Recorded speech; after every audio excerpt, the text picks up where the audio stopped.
every opposition leader, every newspaper was in full cry, screaming, liar, resign, get out, we've had enough. Over what? He looked intemperate and childish and immature. 4 hours after the story breaks, he's lashed out and sacked a guy at 10 o'clock at night. It's a bad look all round, isn't it? His whole life has been about due process, about rules, about decency, about personal integrity.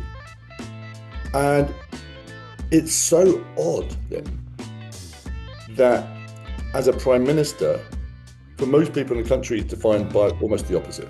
If it was an isolated incident, well, we could brush it off as an anomaly, but it's not. There, as you say in the piece, the body count outside his office is stacking up.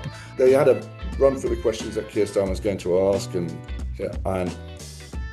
then his aide said, "So you have to put more emphasis on those three words: slit your throat." Like it's a full stop after each word. Hello and happy Thursday, dear listeners. At this point, Matt Dancona normally says happy Thursday, everybody, but he's not with us. He's out doing some cultural stuff for his cultural newsletter. But I am delighted to say that the two Matts is joined by Tom Baldwin, our esteemed contributing editor, Keir Starmer biographer, and a political journalist with a track record that few can match. So, Tom, it's a delight to be with you on this sunny Thursday morning. How are you? It's great. It's great to be talking to the one Matt. Yeah, the one Matt. Obviously, Tom, it's been you've got a very, very close interest and a close relationship with Keir Starmer, the Prime Minister, and it's been another chronically bad week for him on a personal basis. He's had a lot to get through. We want to talk about that. And it's been a pretty bad week for the country in terms of getting stuff done, because all we've been talking about is this kind of state of crisis around Peter Mandelson's appointment. You wrote a really great piece. Thank you for The New World, which is the cover story this week. Where I want to start is actually where you start, which is that you were in Texas when all of this was going on. And you found yourself having to explain to Americans who, of course, live now with a president who is just permanently lying blatantly about everything and is, by common consent, a disgrace to democracy. And you were trying to explain why we are so full of angst about what seems, I suppose to them would be a relatively small matter. What was that sense of perspective like for you as you explained to your American friends what was going on here? The people were just utterly perplexed. These were American Democrats, liberal Americans. They see Keir Starmer as a sensible adult on a sort of world stage filled with toddlers, and they were saying, "Oh, God, is your prime minister in trouble again over something to do?" And it's to try and explain to them that people were, literally every opposition leader, every newspaper was in full cry, screaming, liar, resign, get out, we've had enough. Over what? That he may have said something slightly misleading, may not have said something slightly misleading, may have said something misleading to the House of Commons over an utterly arcane security clearance process for an ambassador to their country about which he was never told. And this is why are people asking him to resign? I go, because that's where we are in our politics. Yeah.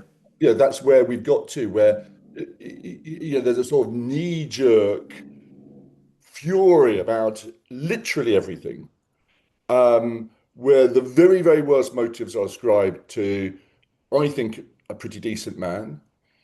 And this actually creates a kind of pressure cooker environment where politicians are actually more likely to make mistakes. It doesn't stop mistakes. It doesn't hold politicians accountable to their mistakes. It just creates a sort of air of complete panic Mm. where mistakes happen. And Yeah. so by the time I get back to London, the story's completely changed. Private Eye used to have a columnist, maybe they still do, called Glenda Slag. And Glenda Slag, to listeners who haven't read her work, would basically say, Matt Kelly, he's the worst editor of any magazine we've ever seen. And the next sentence would be, Matt Kelly, isn't he gorgeous? I love Matt Kelly, right? But both things can be true, by the You are gorgeous at the end, he's rubbish. Yeah. But this was pure Glenda Slag way. because instead of attacking Keir Starmer for telling a lie, there was a sort of grudging acceptance that, okay, he hadn't really lied, he hasn't deliberately misled anybody. Instead of that, they were saying, it's unbelievable how he's reacted to these accusations that he's a liar, so he's got to resign. Yeah. And so It the is. reaction to the lie, Yeah. I think what was a mistake, which was the uh, indecent, over hasty sacking of Ollie Robbins. Yes. Yeah, I mean, you and I have knocked around newspapers for a long time. It's the first time I've ever seen widespread Fleet Street sympathy for a Whitehall Mandarin insisting he followed due process to cover up a secretive security vetting system. Normally, he would be hung out to dry. But of Mm. course, it's now convenient for, yeah, I mean, I do have sympathy for Ollie Robbins, but it's now convenient for Fleet Street's finest, who are usually the first to attack civil servants for absolutely everything, to sort of suddenly say he's a sort of a paradigm of truth and justice and everything that Britain should stand for, which is really not what a lot of these newspapers' usual position is. Yeah. We get Matt and I, Matt Dancona and I, get quite a bit of stick sometimes off listeners because we're perceived to be relentlessly anti-Starmer, and it's genuinely not the case. But I do understand why people get that perception because there is a lot of negative stuff to talk around Keir Starmer over the first 18 months. And my view is that it has been a disappointment. But I do want to be scrupulously fair to the man in this podcast. And the goalposts in this story have moved so many times that it's almost impossible. I mean, I've been following it assiduously. I know you have too. But it is almost impossible to remember what is meant to be the cardinal sin. But it does strike me there are two cardinal sins.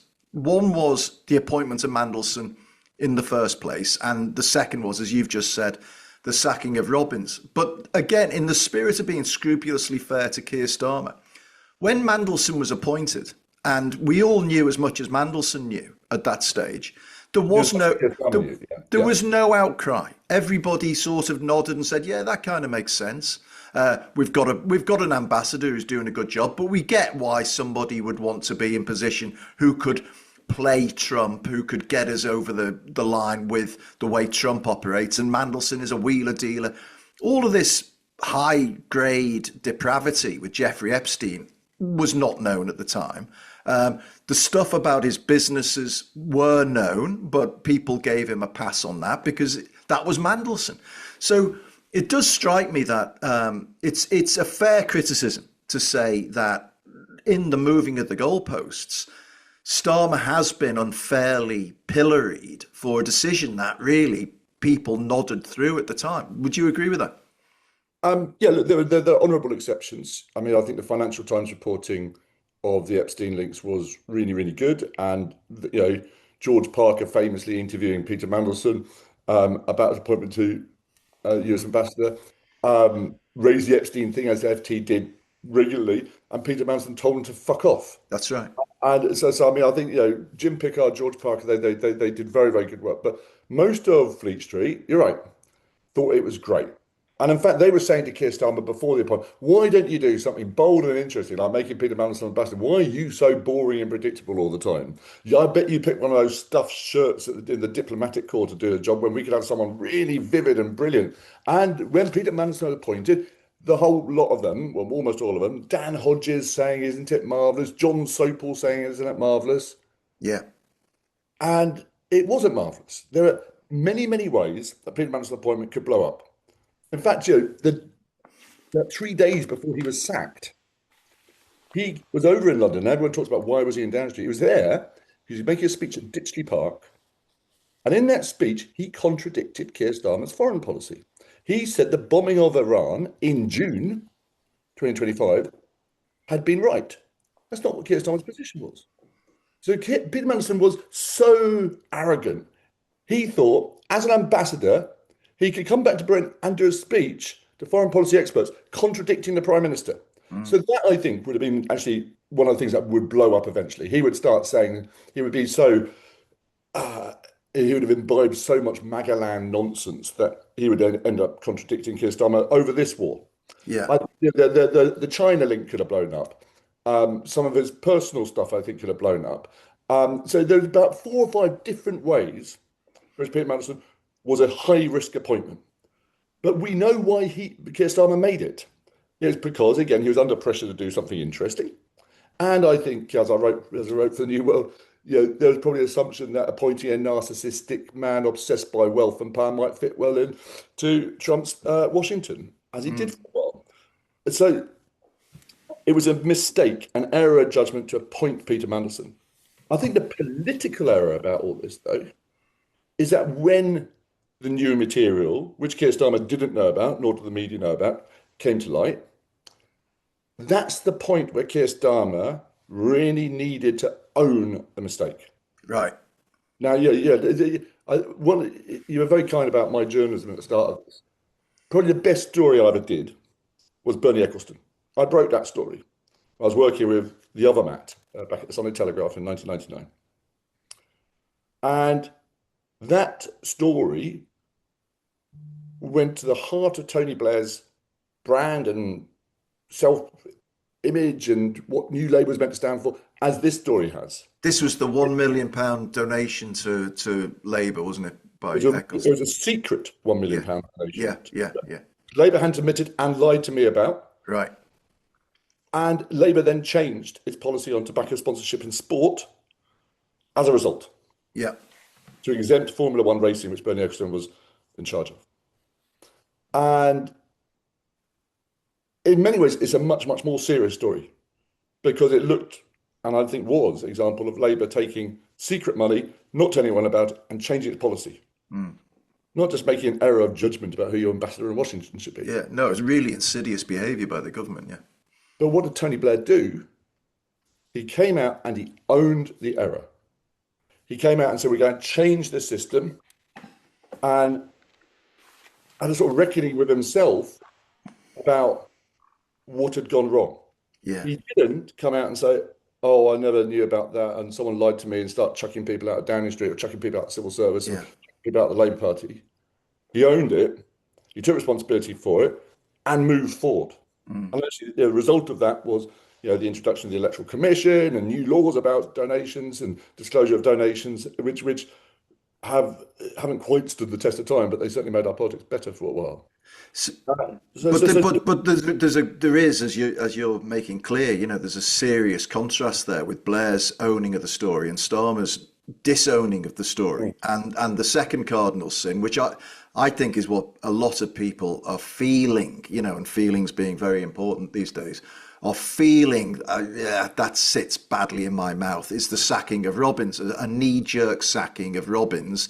And it looks like there's a real culture of the buck stops there. It's not with me, it stops over there.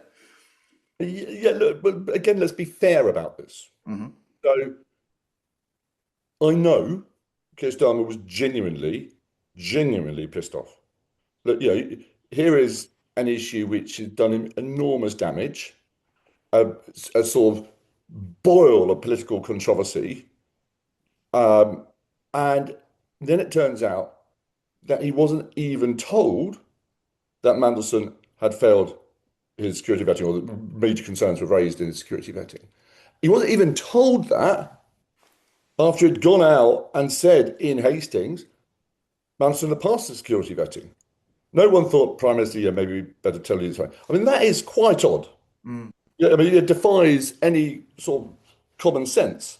Except to say, let me just interject, let me put the Robbins case. Robbins says, well, he didn't fail it because we approved it, because the vettings company doesn't decide anything. We decide and we approved it. So, yeah, in this sort of semantic debate, they're all telling the truth in their own right, aren't they? But I take the point that there's something amiss for sure. And look, yeah, I think common sense would say Mm, when the Prime Minister is saying, you know, everything was done properly, no concerns, everything's fine, there wasn't any vetting concern about Peter Mandelson, it would make sense for a civil servant to inform the Prime Minister. And yeah, the Robbins will argue, oh, I wasn't allowed to, and other people say, of course, he was allowed to. I just think it's a bit of common sense, and I think for Prime Minister who has been embattled, as you say in journalism, yeah. about this issue, you can understand his anger. Hmm. What I think is unfortunate and unattractive is the haste with which he moved, um, because it felt actually like he was behaving like his critics in the media, which is to jump to a conclusion about Robbins, Yeah. um, to give the media a new headline for that next news cycle, rather than make the considered calm judgments, which I think Keir Starmer at his best does. Mm. And it's almost like a sort of tabloid Keir, where yeah, I'm going to chuck out, I'm going to be sacking this person swiftly to show I'm strong and that this is, and they're to blame, and I've taken swift action, swift justice. But that's not what Keir Starmer's meant to be. Well, it's also ineffective, though, Tom, isn't it? Because actually, what if that was his strategy to demonstrate, machismo and strength? Actually, he looked intemperate and childish and immature. 4 hours after the story breaks, he's lashed out and sacked a guy at 10 o'clock at night. It's a bad look all round, isn't it? Um, Not entirely, in that they would say that in sacking Ollie Robbins, it shifted the story decisively onto what did the Prime Minister know, Hmm. their defence. And if he had said, oh, I'm setting up an inquiry and we're going to have a chat with Ollie Robbins about exactly what happened, that might not have been strong enough to halt the headlines, liar, liar, liar, Yeah, in yeah. 24 hours, which were very, very, I mean, potentially lethal for him at the time. But So, this does, yeah. and we'll So, come, sorry to interrupt, but this does come to the point, which I do want to explore later, is about the obsession with the headlines. But sorry, continue your thought. no, so I admired the way Keir Starmer behaved on Iran, where he softly spoken said, "No, we're sticking to international law. No, we're not screaming, we're banning you from using our bases. Fuck off, Trump." None of that. It was calm, sticking to his principles, not rising to the playground bully taunts. But that's great. I also admired him when the press thought they'd caught him breaking COVID laws in Durham. Hmm.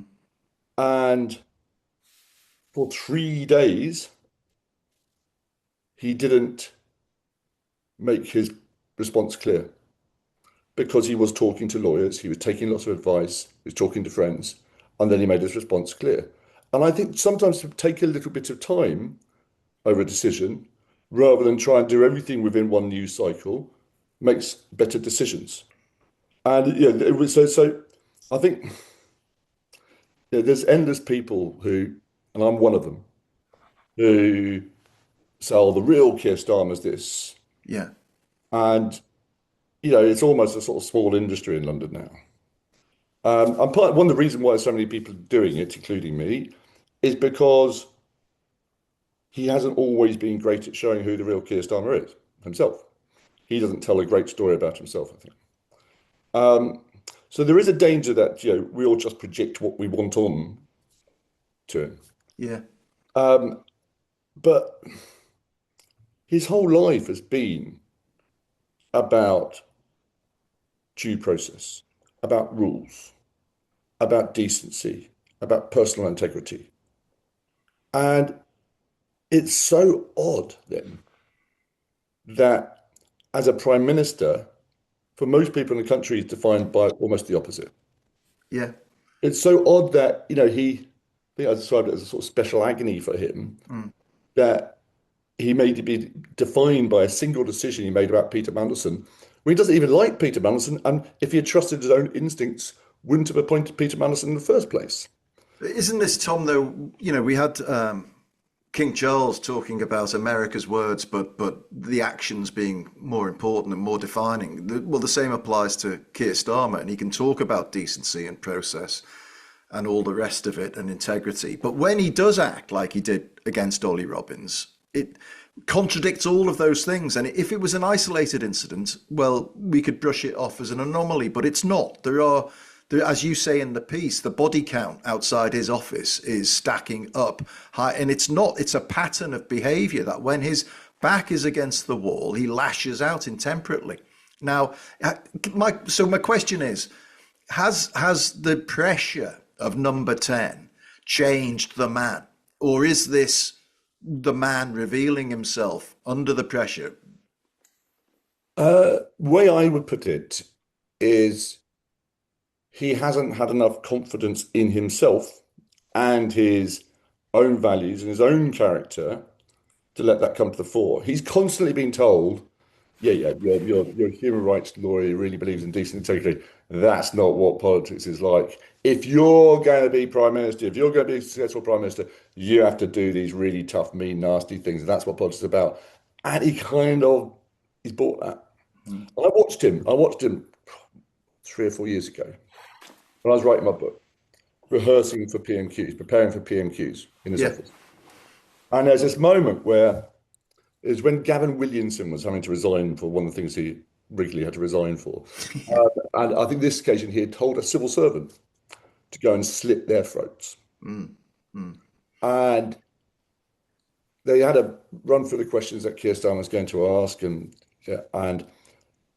then his aide said, so you have to put more emphasis on those 3 words, slit your throat, like there's a full stop after each word. Yeah, And Keir, I saw him, he sort of frowned.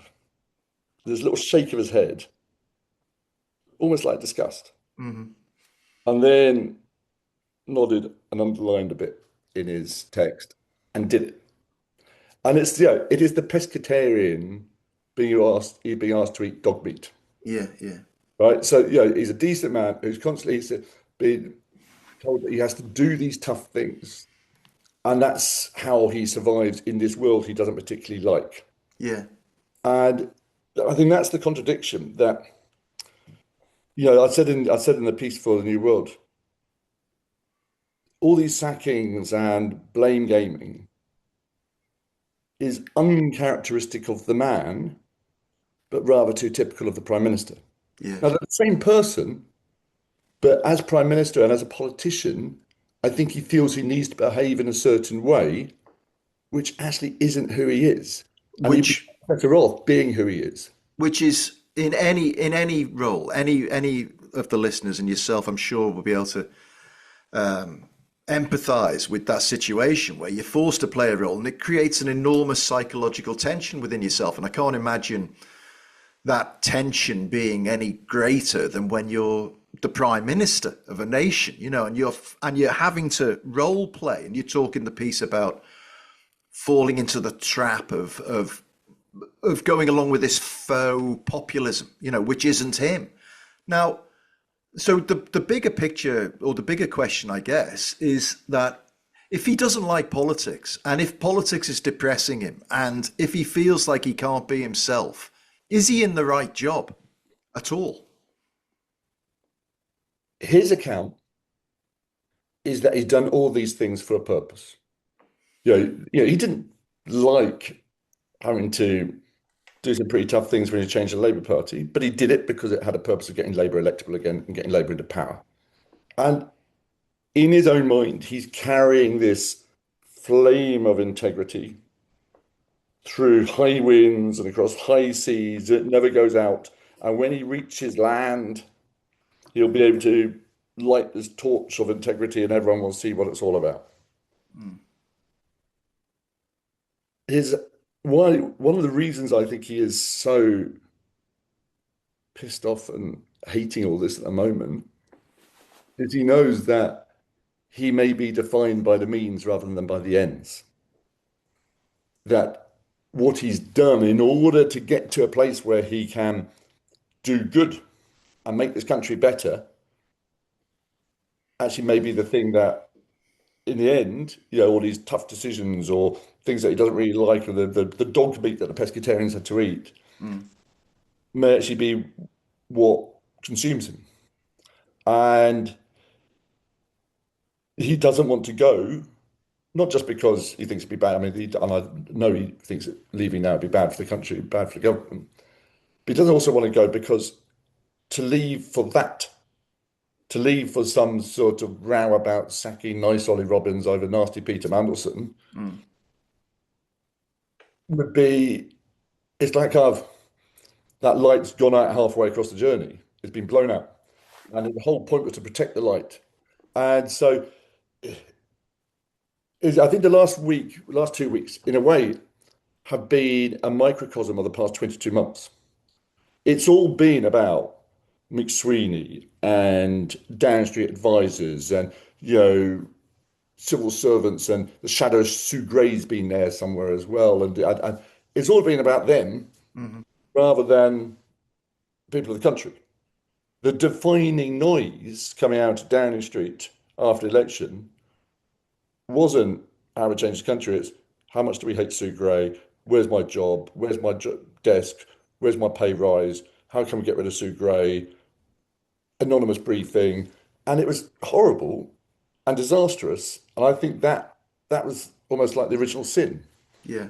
And the question now is whether, now without McSweeney, without Mandelson, without lots of these characters, the next 22 months can actually be about changing the country rather than about changing the chairs in Downing Street. Right. Well, I do want to, we're going to take a quick break in a moment. And I do want to talk about, well, the next 22 months is a good enough time frame. But what you've just said rings true about this vision of himself as, a holder of a flame and. But isn't that one of the criticisms is that he comes across as relentlessly sanctimonious and slightly aloof, and as though he is a sort of moral arbiter. And isn't that idea of yourself as the holder of the torch, isn't that like basically a form of madness? Um, I think to have a sense of your personal integrity and a strong sense of values. Well, I've got that. You've got that, but I don't see myself as the person, as a torchbearer for leading people to the promised land, you know? Well, I think anybody who wants to be prime minister and thinks they can run the country probably is different to most people. Hmm. Yeah. Yeah, I mean, you and I have never thought that we can either start a world religion or run Britain. And it, it takes quite extraordinary degrees of uh, self-belief to think that you can do that. These people are set apart anyway. I guess, Tom, what I'm getting at is that wouldn't we all be better off with somebody who maybe thought less of their own kind of Yeah, personal because moral quest and was able to be a bit grubbier and a bit more pragmatic and just had a little bit more nous about how politics in this country works and how to get stuff done? well, no, I don't think that's right. I think one of the best qualities that Keir Starmer's got is, yeah, of course, like if you want to be prime minister, you're a bit weird. But of all the people we've had as prime minister, he's the most normal. By a million miles, he's the most normal. And the reason why he's more normal is he actually doesn't like these politicians because it's a pretty horrible world. He doesn't like the political machinations. Mm. He's much more like the people of this country than the people who usually govern this country. He likes them. He doesn't like the politicians. He likes ordinary people. Now that doesn't make him a populist who, drain the swamp. I hate Westminster. It just makes him a normal person. And his tastes are normal. They're about curry. They're about music. They're about football. They're about family. They're about friends. The trouble is, because he doesn't want to do all this nasty politics stuff, he's subcontracted a lot of it to other people. Mm. And it's like I've got too many meat metaphors, but I've also described him recently as the vegetarian manager of a butcher's shop. And but the sort of sense that I, I'm selling these sausages, but I really don't know how they're made, and I don't want to see. There's been a little bit. There's been a bit too much of that. But Tom, I do want my butcher to know what was in the bloody sausage and how to make it. I really do. I don't want a vegetarian butcher. And isn't that a little But bit of the sausages, problem? I hate to tell you, Matt, but sausages are sausages. You don't want to know what's in them either, right? Right? All right, listen, let's pause there for a moment. Let people reflect on what's in their sausages, and we'll come back in a moment and discuss what the future, the next 20 or 22 months might hold for Keir Starmer. Welcome back, dear listeners. Hope you're having a wonderful Thursday. I am here without Matt Dancona, who is probably in a cinema watching something cultural for his cultural newsletter. But I am with Tom Baldwin, Keir Starmer's biographer, the New World's contributing editor, and author of the cover story on this week's edition of the New World, which is on sale now. So go out and get one, or do subscribe if you haven't already. And the piece is a very measured account of why we shouldn't rush to chuck Starmer out. And I want to talk about two things in particular in this sector: is the clarion calls for chucking Starmer out coming from the media, how that works, and the frenzy and the febrile state that the media gets itself into, and sometimes unhelpfully for the national interest. But also, I would like to talk about the immediate problem, which is now on the horizon, rushing towards us at a rate of knots, which is May 7, the local elections. Tom, what are your predictions for what's going to happen? What is Keir Starmer going to wake up to on May the 8th? I mean, Labour are going to lose in five different ways, five different parties. Um, it's going to lose to the Greens. It's going to lose to Reform. It's going to lose to Plaid Cymru. It's going to lose to the SNP, and in some places, it's even going to lose to the Lib Dems and the Tories. And that moment has always been a bit underpriced.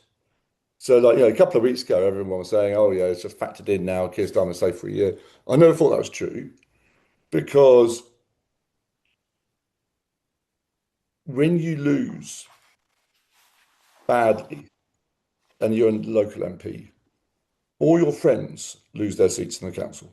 All the people you've gone out canvassing with in the rain year after year, they're humiliated, devastated, and gone. And that's going to be replicated 250 times on May the 7th. And it's going to create a sort of wave of anguish and grief. And that will potentially be the next big moment for Keir Starmer, and I think for politics. And Labour know this embrace position, but there's nothing quite like the real impact. And putting to one side the desirability of what happens after those local elections, assuming it's the catastrophe you've just outlined.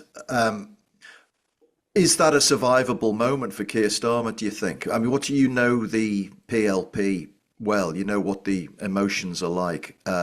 Is that going to be the straw that breaks the camel's back? It may be, I don't know. We're sort of stuck between these two immovable facts, or seen as facts at the moment. One is that I think a lot of MPs have concluded that Keir Starmer is not the politician and not the leader that can take Labour into a second term of victory in the next election. They may be wrong, but that's the view of a hell of a lot of MPs. I wouldn't quantify it, but it's a lot.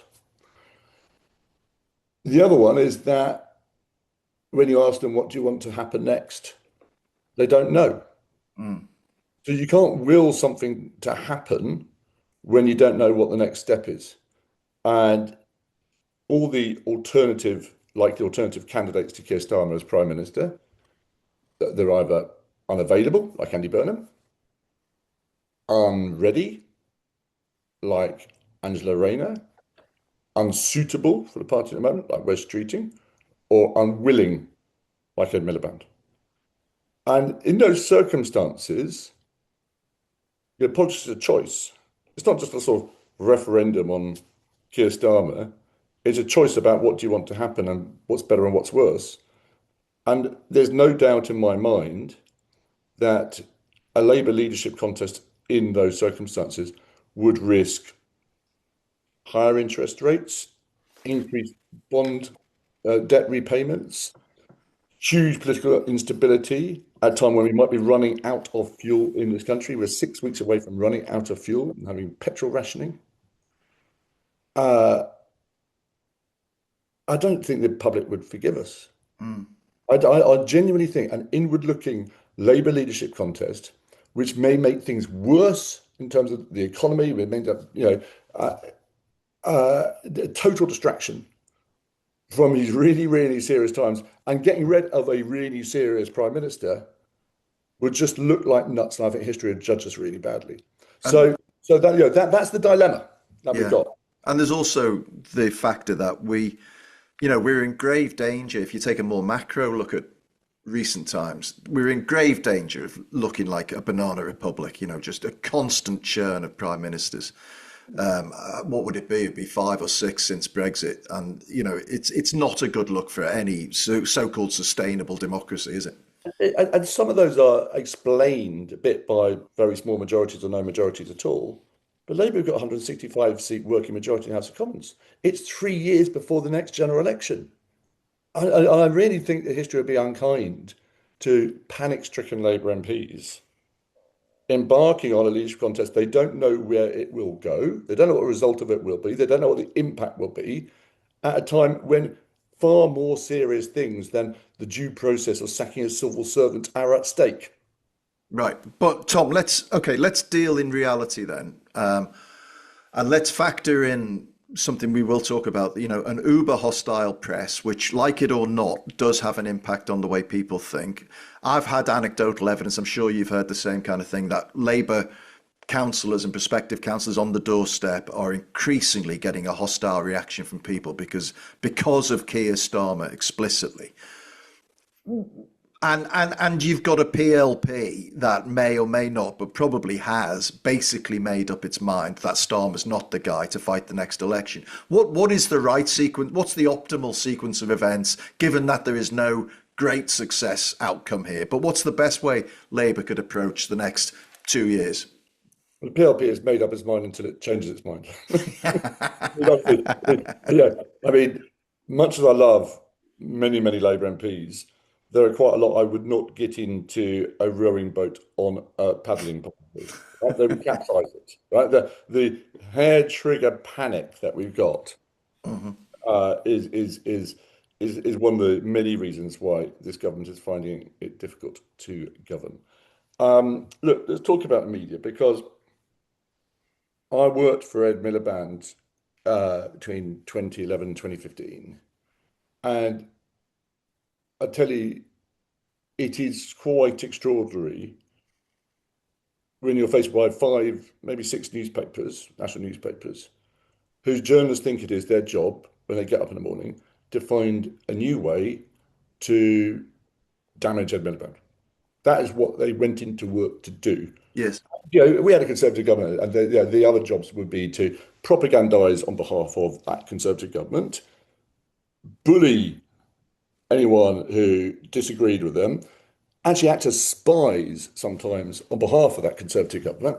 And that is what a large part of the lobby is. And then there's and on the other side, when you've got a Labour government, who's out there banging, who's doing that for the Labour Party? Well, this latest Mandelson story is broken by The Guardian. And I Yeah. think the Guardian's great, right? I think it's really great that they think their job is to hold the powerful to account. But all I'm saying is there's nobody on the left doing what the right does. There's this wall of right-wing newspapers who have been, it is totally destructive and distorting of our politics.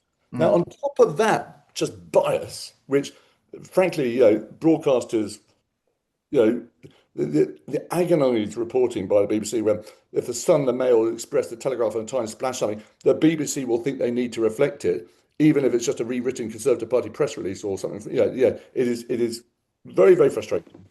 But on top of that, there's these other habits of political journalism. I wrote a piece for the New World again recently, where I said, look, when was the last time any of us can remember a minister resigning over something which actually affected people? Yeah. Resigning over problems in a health service or problems in our schools or problems with our foreign policy or our economy.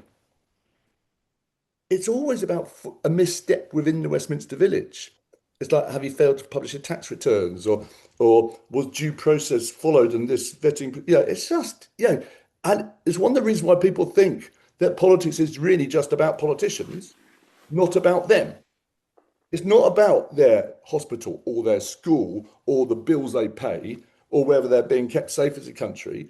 It's about this endless game of gotcha in Westminster, which is great fun for Westminster journalists. But the last episode, I mean, we've all had to become experts on deep vetting. Yeah. We've all had to become experts about, you know, how an ambassador is appointed to a foreign country. Uh, it's not about the price of eggs. Yeah. And we used to have journalism which had lots of experts. There'd be an education correspondent, a health correspondent, a labour correspondent, and it's now all done, but every policy story is done by a political correspondent who's not really interested in the policy. They're interested in how this plays into the who's up, who's down game of Westminster. So if Wes Streeting makes a speech about health policy, it's does he want to be leader? Is he presenting himself as a Blairite reformer? It's a kind of, and once you start talking about the strategy rather than the substance, you're already asking people to be cynical about the motives of the speaker. And I haven't even got onto social media and how newspapers are sort of trying to sort of echo some of Mm. that bile and viciousness that we see day to day. So it is a terrible environment. It's part of the reason why any prime minister finds, particularly Labour prime minister, finds it almost impossible to govern. From the first day of this Labour government, a large part of the media were dedicated to damaging it and showing, the first thing they wanted to do was say, oh, they're just like the last lot. Mm. If you think back to so-called freebie gate, the whole thing was, oh, it just shows there's moral equivalence between Keir Starmer and Boris Johnson. No, it wasn't. No rules were broken. No public money is involved. No policy was changed. It wasn't the same as Boris Johnson, but the desire, the stampede, so many people in the media to draw this false equivalence is really corrosive for democracy. Because if they are all the same, then we might as well just go for reform or what, someone else wants to bring the whole house down. Drain the swamp, as Donald Trump Yeah. put. Yeah. When, How does anybody? But we've had this debate over beer, and we've had it over the airwaves, and we've had it in the paper. My view is that that's like the weather. It's like living in Glasgow and saying it's lovely, except for the fact that it pisses down all the time. It's just the weather. You've got to deal with it. And I I haven't heard, I've not had a convincing answer as to how we combat that, because you're undoubtedly right. There is such a partisan press that it does infect the way people think about issues, and sucking up to them doesn't move the needle at all these days. It used to, but it doesn't move the needle at all. They will not be appeased. And yet the paradox is they have never been less relevant in people's lives. So how should Downing Street deal with this conundrum that they have got hostile weather all the time, pissing down on them? Well, okay, let's use the weather analogy.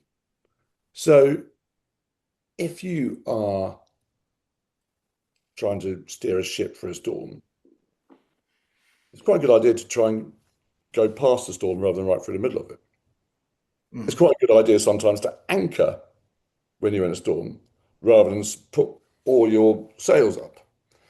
If you're living in Glasgow, it's quite a good idea to take a coat with you, take an umbrella, right? You don't just go out in a t-shirt, right?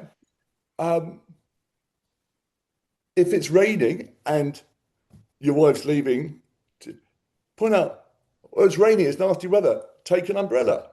Don't go out without an umbrella. So I think first of all, we've got to acknowledge that we have a media which is bonkers and biased and set up entirely wrong in order to start dealing with it, in order to Mm. start, preparing for taking that umbrella.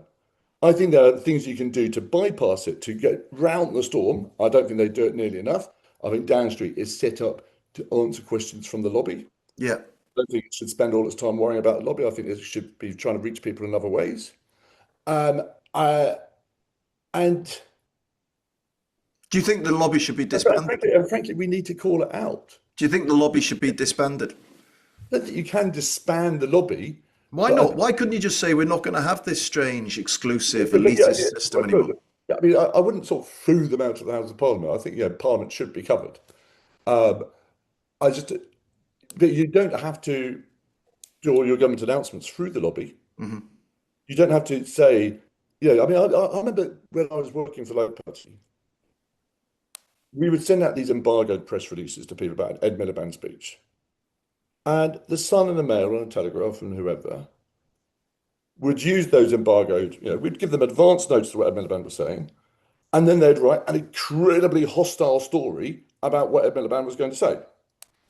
So I said, right, well, we're not going to give you these embargoed press releases. You can come along to the speech, but we're not going to give you the advance notice of it. Honestly, it was like the entitlement.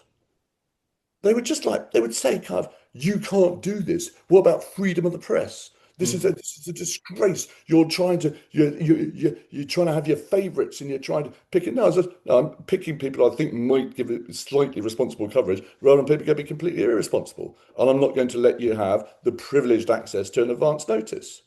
Now, and honestly, and collectively, they all thought because they represented the trade union known as the lobby, the closed shop trade union, that somehow I was interfering with their constitutional right to write completely wrong-headed, biased garbage about the Labour Party. Mm. And it's odd. It, But Tom, you were prepared to meet that head on. Alistair Campbell was prepared to meet it head on. I don't see that kind of sense of cojones in Downing Street right now. They seem timid and acquiescent. Is that unfair? I don't know. I mean, one of the rules having done a similar job to them, the one thing you don't want is people who used to do jobs like that coming along and slagging them off.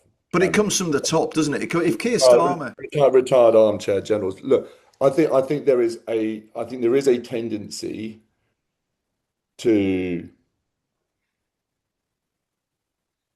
treat the lobby as serious people when they're not.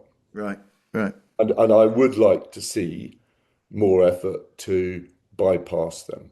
So one of the things that I think, regrettably, they're not doing, which they were once planning to do, was they were going to create a post in Downing Street for content which was of equal status to the Prime Minister's official spokesman who speaks to the lobby at these lobby briefings. And that I think would have been really sensible What because to pump out messaging in an appealing form? consumer PR or Yeah, yeah, yeah, digital stuff, but the sense that it's not all about, the 1990s style political communications yeah. of press releases and lobby briefings and, chats with, you know, a Downing Street spokesman. It doesn't have to be mediated through broadcasters and print media when those broadcasters and print media seem pretty intent on not giving you a fair crack at the whip. Right. Now, before we wind up, you've definitely avoided, as a great journalist knows how to, you've definitely avoided answering my question, which was, what is the optimal thing for Downing Street to do now that they're in this situation? So want you to answer that, but I also want to talk about a couple of the candidates that will be bubbling around, and where you see a likely succession, if that's what it comes to. Who would be best placed in that regard? I know that's a contended topic, but what should Keir Starmer and his advisors be plotting now in the face of reality? Um, I think the best answer for them is not to say, I'm going to fight on to the bitter end. I'm definitely going to be leader at the next general election. And if you don't like that, then, I'm going to discipline you or what. Yeah. I don't think that's a helpful place for them to be at the moment. Nor do I think it's a helpful place to say, I'm definitely leaving, because we've seen previous leaders of the Labour Party set timetables for departures and they just become lame ducks. And it gets harder to do things. Right now, Keir Starmer's frustration is that he's worried he's going to be defined by the garbage that's piled up around him and the nasty politics that's piled up around him, rather than the higher purposes of actually trying to get some stuff done. So the best answer is just to try and get some stuff done. So what I've advocated privately and publicly is set out an agenda for the next 12 to 18 months. So look, I know lots and lots of people are angry with me. I know lots of people are disappointed with this government. So am I in lots of ways. I'm disappointed by it. We haven't done more. And this is an agenda which I think the party can unite around. This is what the country needs. And here you go. And I said in the piece that I think a lot of it should be about Europe, because it's the best way to get economic growth, and it speaks to the times we're in, where we can't rely on America anymore. I think we need to do a lot more on defence, and I think this idea of defence bonds, which every community in every part of the country could be involved in raising money for, to keep us safe, and the money raised then could revitalise our deindustrialised areas. And I think there's a really big emerging agenda now about opportunity and getting young people, not in education, training and work, back into work.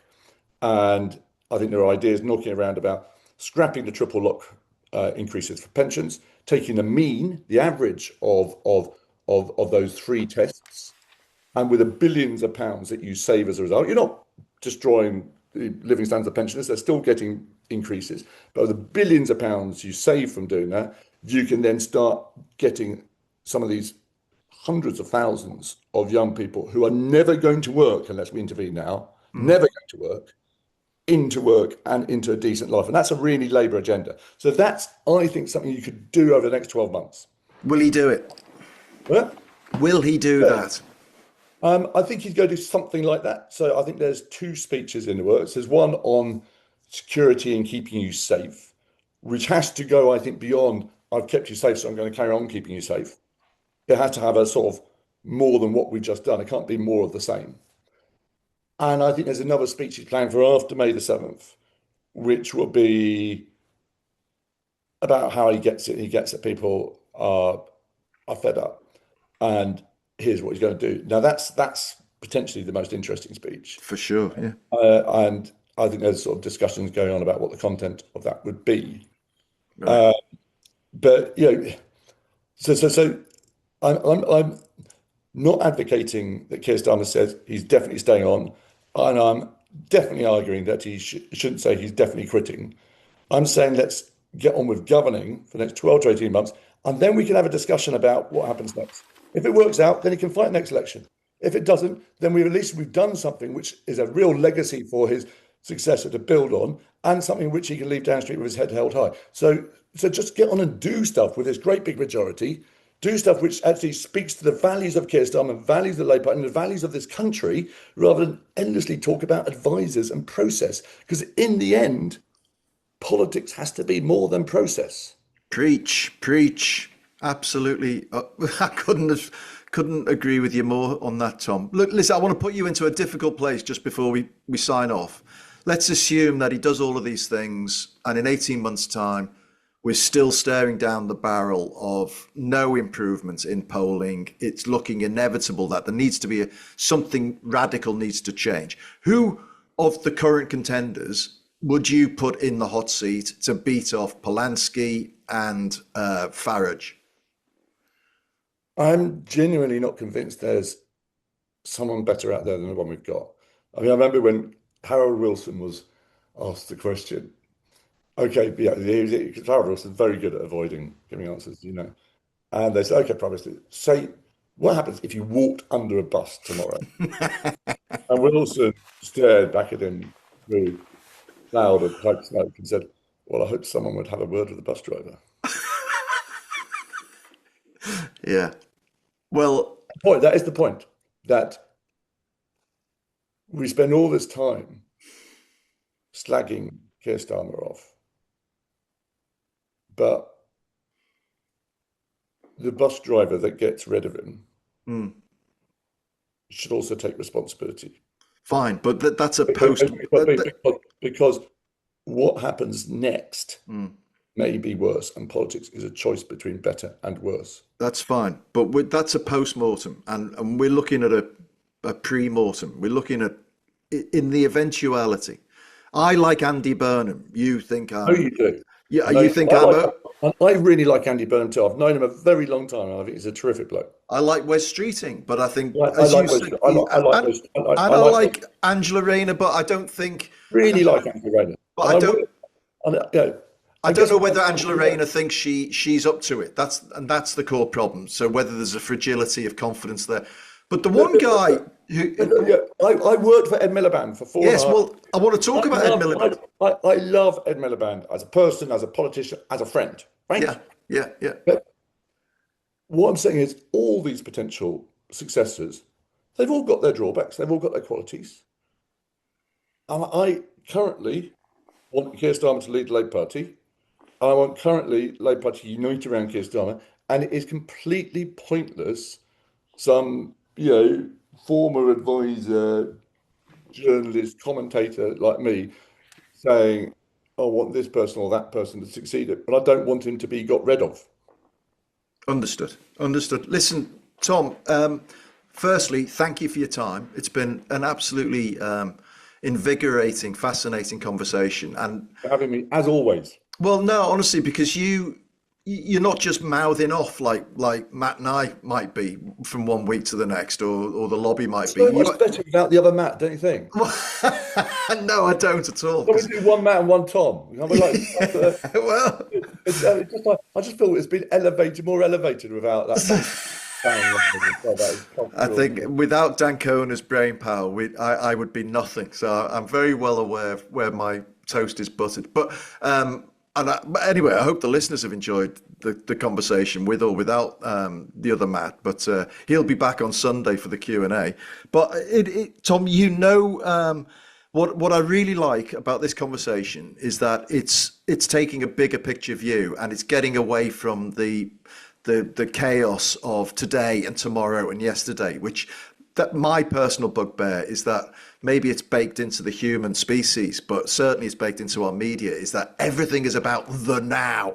And we don't take enough time to understand how the now arrived, and we don't take enough time to understand what the future will look like based on the now. So you've helped us do that today. So sincere thanks for that. You can read Tom's article in this week's edition of The New World, which is on sale now at all good retailers. But the best way, of course, is to subscribe, and to do that. And by the way, when you do subscribe, you get a copy of John Camphoner's excellent new hardback signed by the man himself called Braver New World, which is all about the long picture and solutionizing and looking at interesting ideas from other places. So you'll get that when you sign up at thenewworld.co.uk/2Matts. That's the number 2, MATTS. Please send in your questions, your observations about Keir Starmer, about the Labour Party, about anything under the sun to 2Matts@tnepublishing.com. We'll answer the best of them on Sunday. Thank you as ever to the third Matt Withers, for producing the show. And until Sunday, when Matt and I will return with your Q&A, it's goodbye. And Tom, at this point, I have to say, you say it's goodbye from me. Say that. Oh, goodbye for me. And it's goodbye from him. And now we both say goodbye together. Goodbye. Goodbye.